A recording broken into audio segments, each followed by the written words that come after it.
Mamlakatimizda bog'dorchilikni rivojlantirishga alohida e'tibor qaratilmoqda. Xususan, prezidentimiz topshirig'i asosida joriy yilda respublika bo'ylab e'tibor qiling 30 ming gektardan ortiq maydonda zamonaviy intensiv bog' va tokzorlar barpo etildi.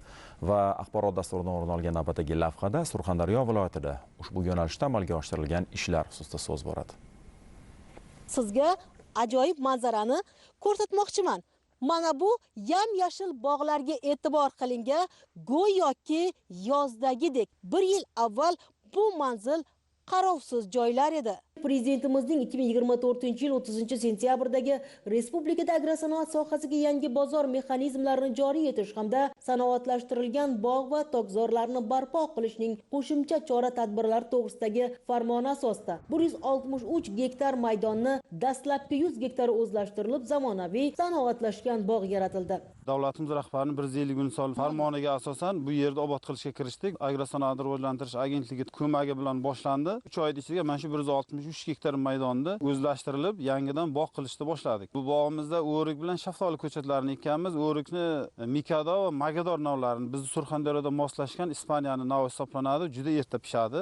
Aprel oyining shu 15ida pishadi. Dastavval bu bog' orasiga yerdan unumli foydalanish maqsadida tarvuz ekib yetishtirganmiz. Sinash uchun biz Surxondaryoda qator orasiga sanoatlashgan bog'larda ekilmasdi. Bugungi kunda buni bizga eng qulay tarafi bog'da qator orasidan foydalanamiz. Bu ikkinchi ekinimiz. Koreyaning Asia Set degan korxonasi tomonidan yetishtiriladigan O'zbekistonda issiqqa chidamaydi, lekin salqin sevar Iceberg karamini yetishtiryapmiz. Bu ham asosan eksportga yo'naltiriladi. Surxondaryoda mana shu yilga 9 ta xorijiy davlatga meva eksport qilganmiz. 151 farmon qabul qilingandan keyin 1700 gektar maydonda yangidan shu 25-yilda sanoatlashgan bog' tashkil qildik.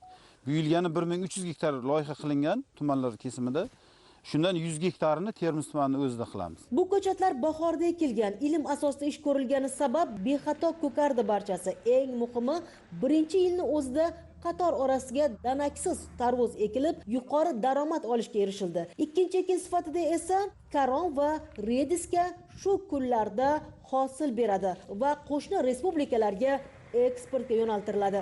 Muhtaram prezidentimiz tashabbuslari bilan har bitta qilingan bog'i tomchilab sug'orishiga alohida subsidiya, ekilgan ko'chatga alohida subsidiya ajratilyapti. Bu degani hammasidan unumli foydalangan holda eng uzog'i 2 yil ichida to'g'ri foydalanib turib, bog'iga ketgan sarmoyani to'liqcha qoplash imkoniyatiga ega bo'lamiz. Birinchi yilda o'rik ko'chatimizdan 3 kilodan 5 kilogacha har bitta tupidan kutamiz.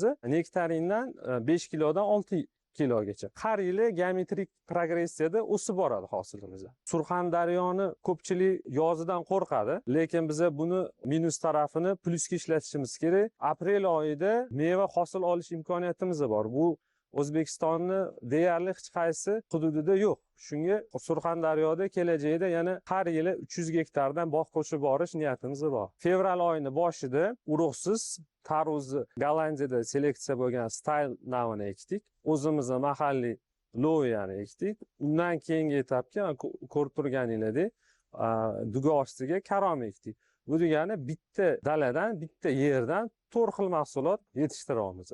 Viloyatda joriy yilning buguniga qadar 18591 tonna meva mahsulotlari eksport qilindi. 1700 gektar barpo etilgan bog' esa yaqin 2-3 yilda o'z so'zini aytadi. Agrosanoatni rivojlantirish agentligi tomonidan 2026-yilda ham Surxondaryo viloyatida yana 1559 gektar bog' yaratish rejalashtirilgan.